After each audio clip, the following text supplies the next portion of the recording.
সংবাদ সবাইকে স্বাগত জানাচ্ছি। আমি ফিরোজ তোহা। শুরুতেই সংবাদ শিরোনাম।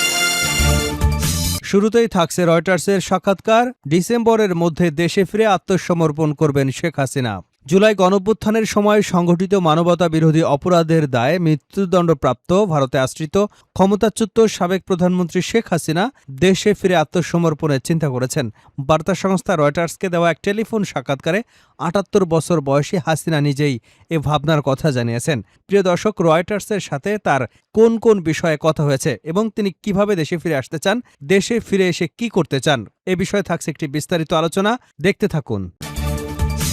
এবারে জানাবো টেলিফোনে পাক সেনাপ্রধানকে যে কথা বললেন আরাকসি।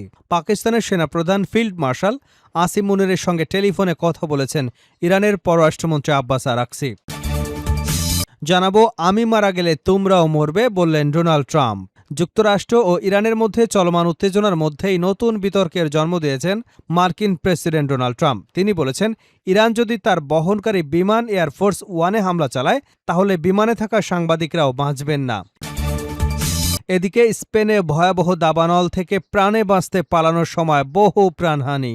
স্পেনের দক্ষিণাঞ্চলে ভয়াবহ দাবানল থেকে প্রাণ বাঁচাতে পালানোর সময় অন্তত ১১ জনের মৃত্যু হয়েছে। এ ঘটনায় আরও ১৯ জন নিখোঁজ রয়েছেন। শুক্রবারও আগুন নিয়ন্ত্রণে আনতে দমকল বাহিনীরা প্রাণপণে চেষ্টা চালিয়ে যাচ্ছেন। এদিকে দেশটির ইতিহাসে অন্যতম প্রাণঘাতী দাবানল হিসেবে দেখা দিয়েছে।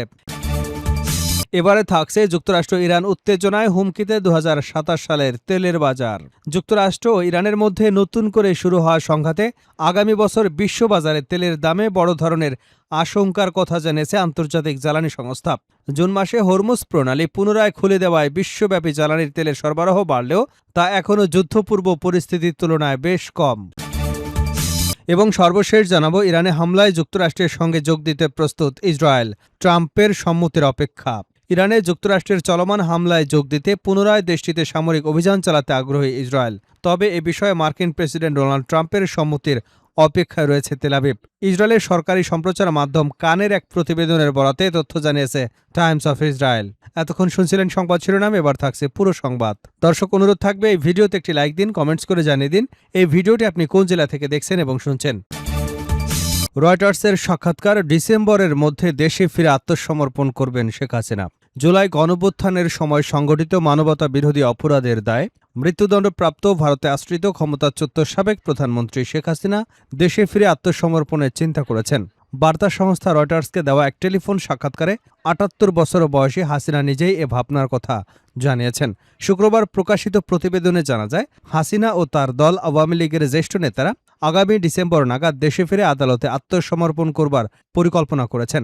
আওয়ামী লীগের কার্যক্রম বর্তমানে নিষিদ্ধ আছে। এছাড়া দলটির ছাত্র সংগঠন ছাত্রলীগ সন্ত্রাসী সংগঠন হিসেবে নিষিদ্ধ হয়েছে। বিতর্কিত 1-11 সরকারের অধীনে অনুষ্ঠিত ২০০৮ সালে নির্বাচনে জিতে সরকার গঠনের পর প্রায় ১.৫ দশক ক্ষমতায় আঁকড়েছিলেন শেখ হাসিনা। গণতান্ত্রিক নির্বাচন ব্যবস্থা ধ্বংস করে এত দীর্ঘ সময় রাষ্ট্র চালানোর সময় তার বিরুদ্ধে বিরোধীদের হত্যা, গুম, নির্বিচারে কারাবন্দী রাখা, নির্যাতন সহ মানবতা বিরোধী বিভিন্ন অপরাধের অভিযোগ ওঠে। ২০২৪ সালের জুলাইয়ে সরকারি চাকুরিতে কোটা সংস্কারের দাবিতে শুরু হওয়া আন্দোলন দমনে তৎকালীন আওয়ামী লীগ সরকারের ব্যাপক দমন পীড়ন শুরু করলে তা সরকার পতনের আন্দোলনের রূপ নেয়। এক পর্যায়ে ছাত্র জনতার অভ্যুত্থানের মুখে ২০২৪ সালের ৫ই আগস্ট আওয়ামী লীগ সরকারের পতন ঘটে। তৎকালীন সরকার প্রধান শেখ হাসিনা পালিয়ে ভারতে চলে যান।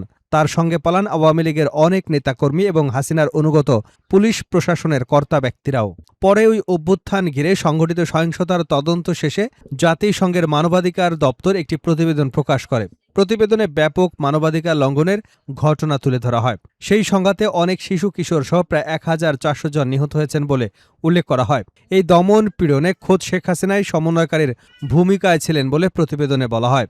রয়টার্সকে দেওয়া সাক্ষাৎকারে হাসিনা জানান, তিনি তার দল আওয়ামী লীগের সদস্যরা স্বেচ্ছায় দেশে ফিরে কিভাবে মোকাবিলা করা হয়। আন্তর্জাতিক অপরাধ ট্রাইব্যুনালে মৃত্যুদণ্ডপ্রাপ্ত হাসিনা দেশে ফেরার পর গ্রেপ্তার ও প্রাণহানির আশঙ্কা করে বলেন, তবুও আমাকে যেতেই হবে। কার্যক্রম নিষিদ্ধ দলটির নেতাকর্মীরা চরম নির্যাতনের শিকার হচ্ছেন বলেও অভিযোগ করেন তিনি।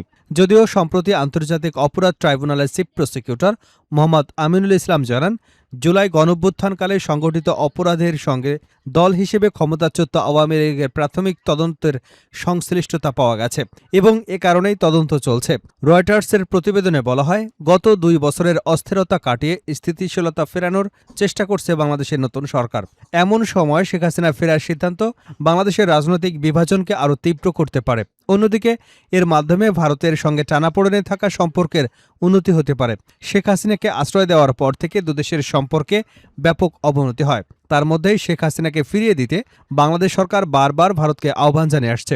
শেখ হাসিনা নির্বাসনে থাকাকালীন বিভিন্ন সংবাদ মাধ্যমের লিখিত প্রশ্নের উত্তর দিয়েছেন, তবে এর আগে কোনো সাক্ষাৎকার দেননি। নির্বাসন থেকে দেওয়া এই সাক্ষাৎকারে তিনি জানান, ফেরার সময় বা পদ্ধতি নিয়ে তিনি কোনো বিদেশি সরকারের সঙ্গে আলোচনা করেননি। এই প্রথম শেখ হাসিনা নিজের ফেরার এবং তিনি আওয়ামী লীগের অন্য নির্বাসিত নেতার যে আত্মসমর্পণ করবেন তা স্পষ্ট করেছেন। নির্বাসিত অন্য নেতাদের মধ্যে স্বরাষ্ট্রমন্ত্রী আসাদুজ্জামান খান কামালও মৃত্যুদণ্ডপ্রাপ্ত। রয়টার্স অন্য দলীয় নেতাদের সঙ্গে যোগাযোগ করতে বা তাদের অবস্থা নিশ্চিত করতে পারেনি। শেখ হাসিনা বলেন, ঢাকার কর্তৃপক্ষ আমাকে ফিরিয়ে নিতে চায়। তারা বারবার ভারতকে চিঠি দিচ্ছে যেন আমাকে ফেরত পাঠানো হয়। আমি নিজেই ফিরে যাব। তবে তিনি কবে ফিরবেন বা কোথায় আত্মসমর্পণ করবেন সে বিষয়ে কোনো সুনির্দিষ্ট তারিখ বলতে রাজি হননি। শেখ হাসিনা বলেন, আমি ন্যায় বিচারে বিশ্বাসী এবং আমার ধারণা বিচার প্রক্রিয়া শুরু হলে মানুষ বুঝতে পারবে আদালতটি কতটা প্রহসনের এবং তা আমি প্রমাণ করতে চাই। এ বিষয়ে মন্তব্যের জন্য বাংলাদেশ সরকারের মুখপাত্রদের সঙ্গে যোগাযোগ করা হলে তারা সাড়া দেননি। ভারতের পররাষ্ট্র মন্ত্রণালয়ের মন্তব্যের অনুরোধেও সাড়া দেয়নি। তবে গত এপ্রিলে ভারতের পররাষ্ট্র মন্ত্রণালয় জানিয়েছিল তারা শেখ হাসিনাকে হস্তান্তরের বিষয়ে বাংলাদেশের অনুরোধ যাচাই করছে। তারা বাংলাদেশের বর্তমান সরকারের সঙ্গে গঠনমূলকভাবে কাজ করতে ও দ্বিপাক্ষিক সম্পর্ক আরও জোরদার করতে চান। ফেরার পরিকল্পনার বিষয়ে তিনি ঢাকার সঙ্গে কোনো যোগাযোগ করেননি। শেখ হাসিনা বলেন, গণতন্ত্র, ভোটাধিকার, আওয়ামী লীগের রাজনৈতিক অধিকার এবং ন্যায় বিচার এগুলো গোপন আলোচনার বিষয় নয়। দেশ ছেড়ে পালিয়ে যাওয়ার কারণ সম্পর্কে জানতে চাওয়া হলে শেখ হাসিনা বলেন, তার বাসভবনের দিকে জনতা এগিয়ে আসায় তার জীবনের প্রতি হুমকি তৈরি হয়েছিল।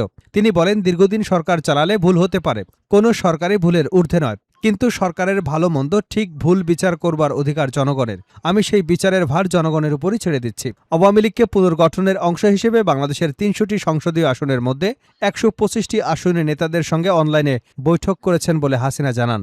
তিনি বলেন, তারা আমাকে দোষী সাব্যস্ত করেছে। আমি হয়তো নির্বাচনে লড়তে পারবো না, কিন্তু আওয়ামী লীগকে কেন নিষিদ্ধ করা হবে? আমরা যদি খারাপ কাজ করে থাকি তবে মানুষই সে বিষয়ে সিদ্ধান্ত নিক। টেলিফোনে পাক সেনাপ্রধানকে যে কথা বললেন আরাক চিফ। পাকিস্তানের সেনাপ্রধান ফিল্ড মার্শাল আসিম মুনিরের সঙ্গে টেলিফোনে কথা বলেছেন ইরানের পররাষ্ট্রমন্ত্রী আব্বাস আরাকচি। এ সময় তিনি যুক্তরাষ্ট্রের সাম্প্রতিক বক্তব্যে নিন্দা জানিয়ে বলেন, এগুলো চুক্তিভঙ্গের স্পষ্ট ইঙ্গিত এবং ওয়াশিংটনের যুদ্ধমুখী নীতির ধারাবাহিকতা। ইরানের বিভিন্ন অঞ্চলে যুক্তরাষ্ট্রের হামলাকে জাতিসংঘ সনদের সুস্পষ্ট লঙ্ঘন এবং ইসলামাবাদ সমঝোতা স্মারকের শর্ত লঙ্ঘন বলে উল্লেখ করেন আরাকচি। ইরানের পররাষ্ট্র মন্ত্রণালয়ের তথ্য অনুযায়ী বৃহস্পতিবার সন্ধ্যায় ফোন আলাপে আরাকচি এবং পাকিস্তানের সেনাপ্রধান আসিম মুনিরকে যুক্তরাষ্ট্রের সেনাবাহিনীর যে কোনো বেপরোয়া পদক্ষেপ সম্পর্কে সতর্ক করেন। প্রতিবেদনে বলা হয়েছে, ইরান ও যুক্তরাষ্ট্রের যুদ্ধে মধ্যস্থতাকারী পাকিস্তানের সেনাপ্রধানকে আরাকচি আরও জানান, যুক্তরাষ্ট্রের হামলা অব্যাহত থাকলে ইরান তার আত্মরক্ষার জন্য সম্পূর্ণ প্রস্তুত। আমি মারা গেলে তোমরাও মরবে, ডোনাল্ড ট্রাম্প। যুক্তরাষ্ট্র এবং ইরানের মধ্যে চলমান উত্তেজনার মধ্যে নতুন বিতর্কের জন্ম দিয়েছেন মার্কিন প্রেসিডেন্ট ডোনাল্ড ট্রাম্প। তিনি বলেছেন, ইরান যদি তার বহনকারী বিমান এয়ারফোর্স ওয়ানে হামলা চালায় তাহলে বিমানে থাকা সাংবাদিকরাও মারা যাবেন। তুরস্কে ন্যাটো সম্মেলন শেষে দেশে ফেরার পথে এয়ারফোর্স ওয়ানে সাংবাদিকদের সঙ্গে আলাপকালে ট্রাম্প এ মন্তব্য করেন। সম্প্রতি যুক্তরাষ্ট্রের নতুন বিমান হামলার পর তার নিরাপত্তা এবং ইরানের সম্ভাব্য প্রতিক্রিয়া নিয়ে সাংবাদিকদের প্রশ্ন করলে তিনি কথা বলেন। জবাবে ট্রাম্প বলেন, তিনি সবসময় বড় ধরনের নিরাপত্তা ঝুঁকির মধ্যে থাকেন এবং ইরানের লক্ষ্যবস্তুর তালিকায় তার নাম সবার উপরে রয়েছে। এরপর সাংবাদিকদের উদ্দেশ্যে কৌতুকের সুরে তিনি বলেন, আমি মারা গেলেও তোমরাও মরবে, তাই তোমাদের মধ্যে কয়েকজনের হয়তো পেশা বদলে ফেলা উচিত। ট্রাম্পের এই মন্তব্য সামাজিক যোগাযোগ মাধ্যম এবং আন্তর্জাতিক অঙ্গনে ব্যাপক আলোচনা সৃষ্টি হয়েছে। তবে এ বিষয়ে হোয়াইট হাউস তাৎক্ষণিকভাবে কোনো ব্যাখ্যা দেয়নি।